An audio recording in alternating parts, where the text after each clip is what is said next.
Em 2011, um geólogo em Java Ocidental foi, não em busca de ruínas antigas. Ele estava traçando linhas de falhas sísmicas. Isso foi o que você fez. Identificar áreas onde o solo pode se romper. O que seus instrumentos detectaram foi uma área onde o terreno foi edificado. As leituras do subsolo sob um cume arborizado não eram compatíveis com a geologia de um vulcão. Eles concordaram com a construção. E quando 4 varreduras independentes foram realizadas, as tecnologias estavam focadas no que estava abaixo daquela colina. E os dados que retornaram descreveram algo que não deveria estar lá. Uma estrutura em camadas mais antiga que Göbekli Tepe, por 13 mil anos. Tem 20 mil anos a mais do que as pirâmides egípcias. Mais antigo do que qualquer marco na linha do tempo da civilização humana, algo já foi reconhecido. O nome do local é Gunung Padang, a montanha da iluminação. As câmaras detectadas pelos instrumentos nunca foram abertas. As respostas ainda estão dentro. E a pergunta é por que ninguém teve permissão para olhar. Para compreender a importância de Gunung Padang, é necessário entender com o que está sendo comparado. Música. E por que essa comparação é tão desafiadora para a arqueologia convencional? Göbekli Tepe, localizado no sudeste da Turquia, foi uma descoberta que desafiou a linha do tempo uma vez. Escavado no início de 1995 pelo arqueólogo alemão Klaus Schmidt, o local é composto por enormes pilares de calcário em formato de T, alguns com 5,5 metros de altura e pesando até 20 toneladas. Esses pilares são esculpidos com complexas imagens em relevo de raposas, cobras, abutres e touros, dispostos em círculos precisos e encaixados em soquetes esculpidos diretamente no alicerce. A construção demandou a extração de calcário de cristas adjacentes, com o transporte de blocos pesando várias toneladas por um terreno irregular, esculpindo-os com uma precisão extraordinária e montando-os em fundações meticulosamente preparadas.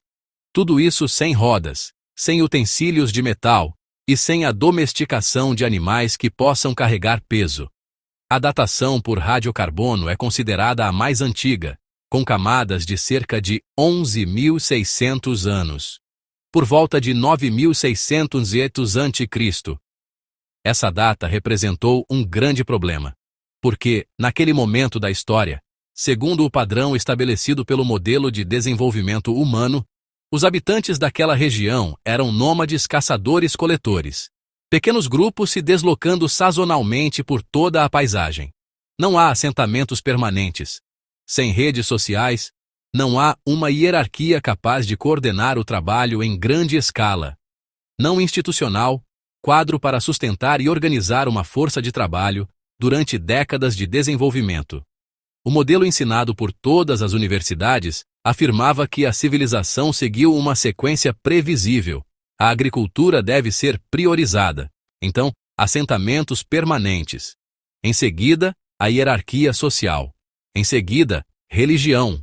Então, uma arquitetura monumental, chegando por último como resultado de tudo que precedeu isto. Göbekli Tepe destruiu totalmente essa sequência.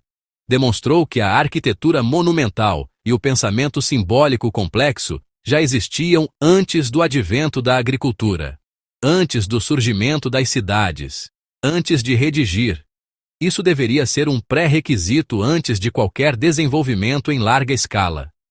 Schmidt a caracterizou como uma catedral em uma colina erguida por indivíduos que acreditávamos serem primitivos. Göbekli Tepe representou o ponto mais distante em que o cronograma poderia ser postergado para o estabelecimento arqueológico, a mais antiga estrutura monumental conhecida na Terra. Antes dos avanços que supostamente tornaram a civilização possível, a fronteira do que é ser humano era mais rígida. Ele ficou sozinho nessa fronteira por décadas. A base fundamental da pré-história. A frase que dizia, isso é o mais antigo que vai. Não foi somente a sua antiguidade que tornou Göbekli Tepe tão desestabilizador.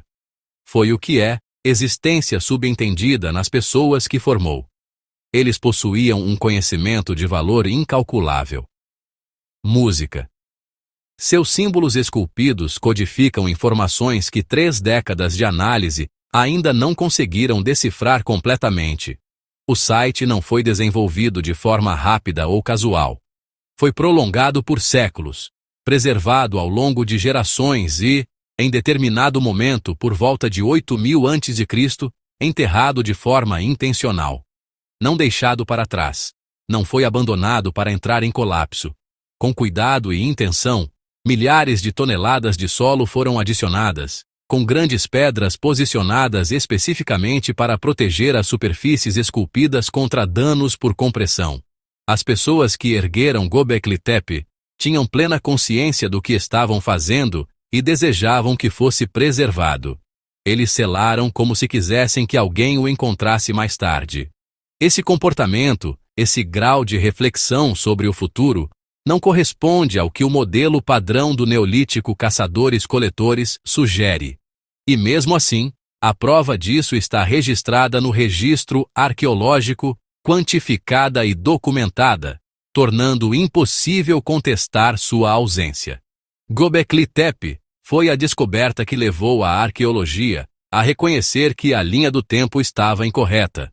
Gunung Padang é a descoberta que levanta a questão de quão errado. Por quê? O que os instrumentos descobriram abaixo daquela colina arborizada no oeste de Java não adianta a linha do tempo em alguns séculos. Não força retrocedeu 1000 anos. Se as informações forem corretas, ele aponta que a construção monumental teve início há mais de 13.000 anos, além de indicar o local que desafiou tudo o que pensávamos saber. O homem que o homem encontrou não deveria. Danny Hillman Natawijaya foi geólogo atuando na Agência Nacional de Pesquisa e Inovação da Indonésia. Em 2011, ele foi enviado ao vulcão das Terras Altas de Java Ocidental para mapear as linhas de falha sísmica. A região está situada em uma das áreas mais ativas tectonicamente do planeta. Seu trabalho era prático e particular. Identifique os pontos onde o solo pode se romper. Analise o perigo. Trace o mapa dos dados. Perto de uma pequena aldeia chamada Karyamukti, localizada a aproximadamente 120 km a sudeste de Jakarta, seus instrumentos detectaram algo que não estava relacionado a uma pesquisa de falha geológica.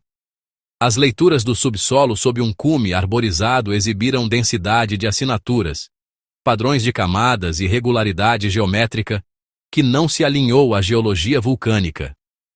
Vulcões antigos em colapso geram perfis subterrâneos desordenados e irregulares. Quais eram os instrumentos de Natawijaya para que a leitura não fosse caótica? Foi estabelecido. E quando ele direcionou o radar de penetração no solo mais profundo no morro, o que veio a seguir consumiria os próximos anos de sua carreira profissional e desencadearia uma controvérsia científica sem solução. O que faz isso curioso é que a colina nunca foi realmente oculta. Isso já era de conhecimento das pessoas há mais de um século. Não houve desafio às estruturas, não confrontou as câmaras, não desafiou as camadas cuja construção foi confirmada por 4 métodos distintos. Há algo dentro daquela colina. Isso não é uma interpretação. Isso é mensuração. Para compreender o que Gunung Padang pode ser, é necessário entender como o mundo parecia quando sua camada mais profunda foi erguida. O nível do mar global estava cerca de 120 metros mais baixo do que hoje há 25.000 anos. Perdeu-se quase 120 metros de oceano. E essa água que estava em falta tinha que estar em algum lugar. Estava aprisionado nas camadas de gelo que revestiam vastas áreas do hemisfério norte. E sua falta nos oceanos revelou uma vasta extensão de terra. Música, conhecida pelos geólogos como Sundaland. Sundaland não consistia em um conjunto de ilhas. Tratava-se de um subcontinente. Durante o auge da glaciação, quando estava completamente exposto, ligou a Península Malaia a Bornéu, Java, Sumatra e Bali, formando uma única massa de terra tropical contínua, com cerca do dobro do tamanho da Índia. Ele permanecia no Equador. Estava conectado a grandes sistemas fluviais, que drenavam para o que hoje conhecemos como Mar do Sul da China. Era coberto por uma densa floresta tropical, abundante em água doce e vida selvagem, o que permitia o sustento de grandes populações humanas em uma vasta extensão geográfica. Os humanos modernos habitaram essa área por um período mínimo de 50 mil anos. O Homo erectus chegou a Java há mais de 1 milhão de anos.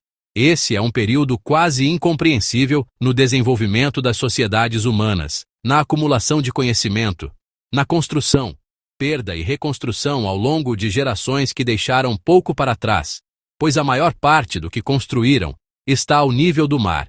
Portanto, o gelo derreteu. Iniciando há aproximadamente 18 mil anos, o mar subiu em 3 ondas catastróficas que quase submergiram Sundaland por completo. O primeiro pulso ocorreu há aproximadamente 14.500 anos e elevou o nível do mar em até 16 metros em apenas 300 anos. Essa é a altura de um prédio de 5 andares que foi consumido pelo oceano ao longo de uma única vida humana. Os litorais que existiam há milhares de anos desapareceram ao longo das gerações. As aldeias deixaram de existir. As terras destinadas à agricultura afundaram. Tudo que foi construído próximo à beira da água foi eliminado. O segundo pulso ocorreu aproximadamente 11.500 anos atrás. O terceiro ocorreu aproximadamente 7.600 anos atrás. Em conjunto, eles formaram o Mar de Java, o Mar da China Meridional e as milhares de ilhas que compõem a Indonésia e Filipinas atuais. Uma área maior do que a atual foi submersa no fundo do mar Mediterrâneo há menos de 12 mil anos. Cada mito de inundação na tradição oral do Sudeste Asiático inclui lendas de reinos submersos e mundos afogados, com histórias transmitidas de geração em geração sobre um tempo em que a Terra era mais extensa e o mar estava mais distante. Estes podem não ser mitos. Eles podem ser memória. A transmissão ao vivo permite que gerações de pessoas assistam ao mundo desaparecendo sob a água em tempo real. Se houvesse uma civilização em Sundaland, as extensas planícies baixas que existiam lá agora estão submersas no oceano, praticamente impossível de acessar com a tecnologia atual. A superfície de Marte foi mapeada com uma resolução superior à do fundo do Mar de Java. Estudos sistemáticos dessas plataformas continentais submersas em relação a estruturas mais antigas de mais de 10 mil anos foram conduzidos. A única prova que poderia permanecer acima da linha d'água seriam construções erigidas em terreno elevado, no cume das colinas. Nas cristas vulcânicas que permaneceram, a maré crescente na geração seguinte observou o mundo que conhecia desaparecer. Locais exatamente como Gunung Padang.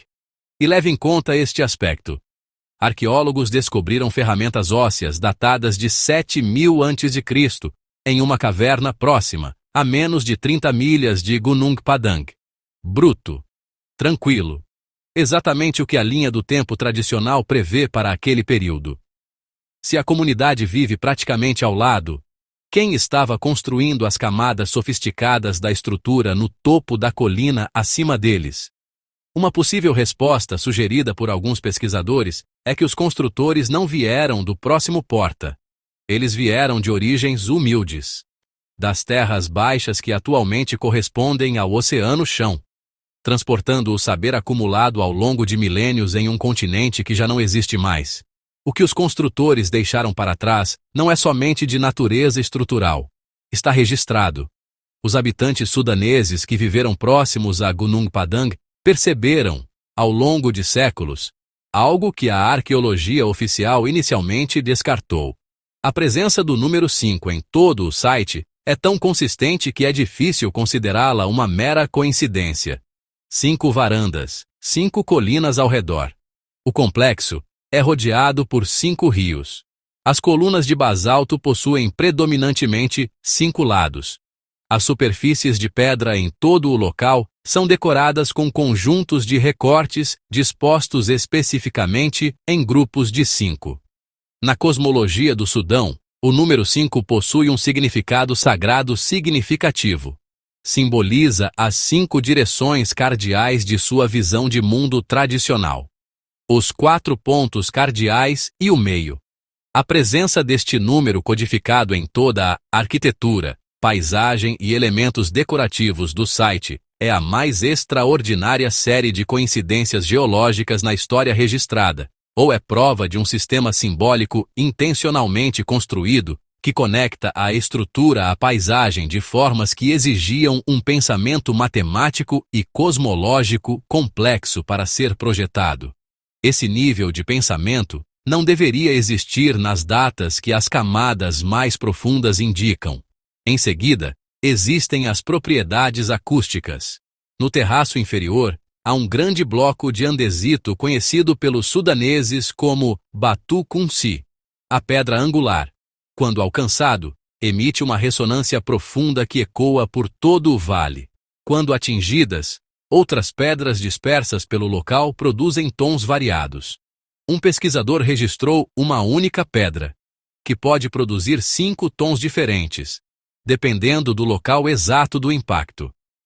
Permanece incerto se essas características acústicas foram intencionalmente projetadas na seleção e colocação da pedra, ou se foram descobertas e, posteriormente, incorporadas de forma deliberada à função ritual do local. No entanto, os sudaneses têm utilizado essas pedras como instrumentos de comunicação e conexão com o local para o qual foram originalmente transportadas.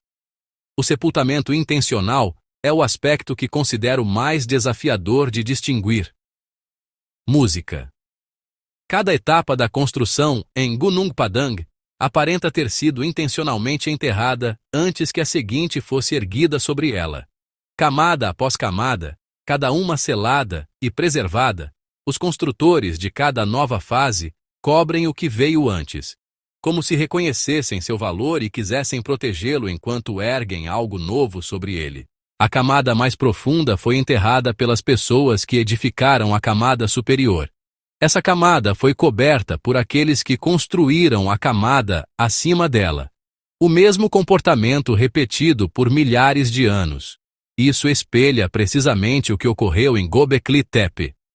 Por volta de 8000 a.C., as pessoas que ocupavam esse local não o deixaram nem partiram.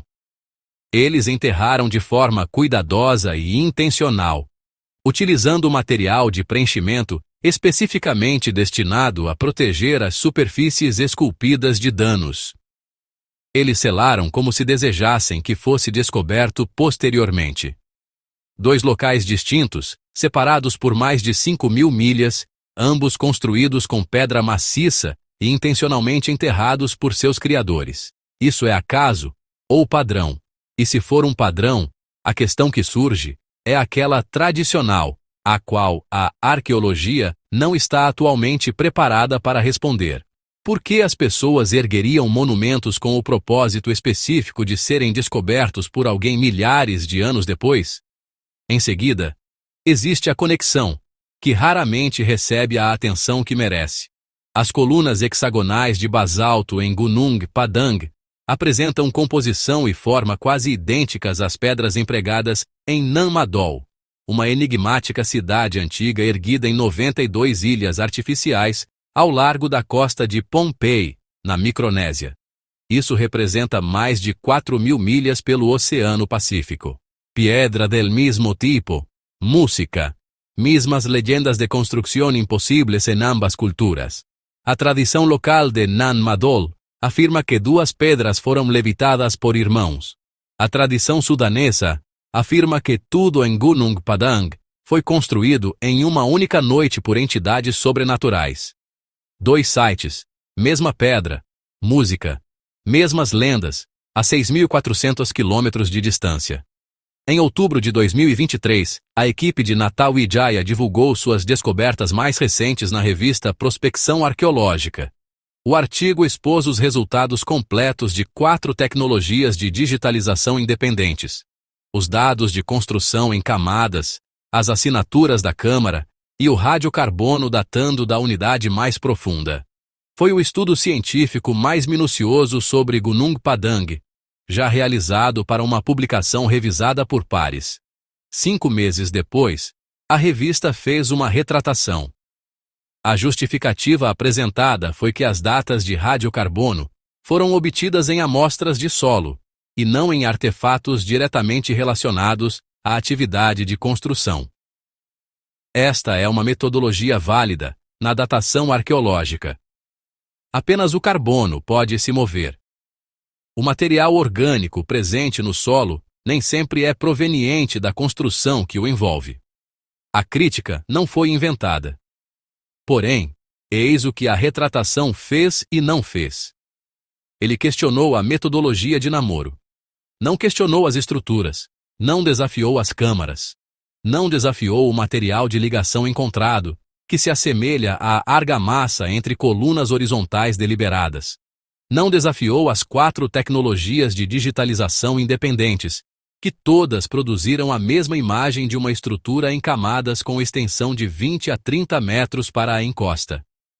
Os dados geofísicos não foram apresentados porque não foi possível argumentar como as amostras de solo foram coletadas. Nenhum único membro do grupo de 12 pesquisadores aceitou a conclusão do parecer da revista. Os autores se referiram a isso como censura. Afirmaram que a retratação tratou de um debate sobre a metodologia de namoro, mantendo as descobertas físicas completamente inalteradas. Há algo dentro daquela colina. Isso a conclusão não alterou quando o artigo deixou de estar disponível no banco de dados da revista. O que mudou foi o interesse institucional em realizar uma investigação mais detalhada. O governo da Indonésia declarou Gunung Padang como um patrimônio cultural nacional em 2014. Essa designação foi divulgada como uma forma de proteção e reconhecimento. Na prática, atua como um obstáculo. A investigação invasiva de um patrimônio cultural nacional requer aprovação governamental em um nível que ainda não foi concedido. As câmaras identificadas por 4 tecnologias distintas nunca foram abertas. Nenhuma câmera foi introduzida neles. Nenhum artefato foi recuperado a partir deles. Qualquer coisa que esteja dentro desses vazios, sejam cavidades vulcânicas vazias ou descobertas arqueológicas significativas na história humana, permanece selada e não estudada. Considere o que isso implica na prática. A primeira escavação de Göbekli Tepe ocorreu em 1995. Naquele momento, Klaus Schmidt estimou que apenas 5% do site total havia sido descoberto. Esse número permaneceu praticamente inalterado após décadas de escavação. A descoberta que já alterou o curso da história da civilização humana ainda está 95% enterrada. Além disso, Göbekli Tepe conta com um programa de escavação em andamento. Os pesquisadores estão envolvidos. O trabalho ainda está em progresso. Em Gunung Padang, a porcentagem do que foi analisado fisicamente é quase zero. A digitalização foi realizada. O mapeamento foi realizado. Os dados estão disponíveis, e nenhum deles foi seguido por escavação. Nenhuma das câmaras foi invadida. Nenhuma das camadas mais profundas foi exposta fisicamente e analisada. Estamos do lado de fora de uma porta fechada. Os instrumentos nos indicaram que há algo do outro lado. 32 mil L de água foram drenados e não retornaram mais. A resistividade elétrica e sísmica triangulam com exatidão sua posição. E a porta permaneceu fechada. Este é o padrão que persiste em mim. Um site cujas descobertas físicas continuam inquestionáveis. Uma retratação que discutiu a metodologia, mas não abordou as estruturas. Uma classificação de patrimônio que impede a investigação necessária das estruturas. E um estabelecimento científico que se desviou para outras questões, enquanto as câmaras de Gunung Padang permanecem seladas nas terras altas da Indonésia, aguardando uma decisão sobre a importância do que há dentro delas. A montanha da iluminação foi paciente. Música. A dúvida é se nós seremos. Danny Hillman, na Tawijaya, deslocou-se para o oeste de Java com o objetivo de mapear falhas. Seus instrumentos revelaram algo que não deveria existir.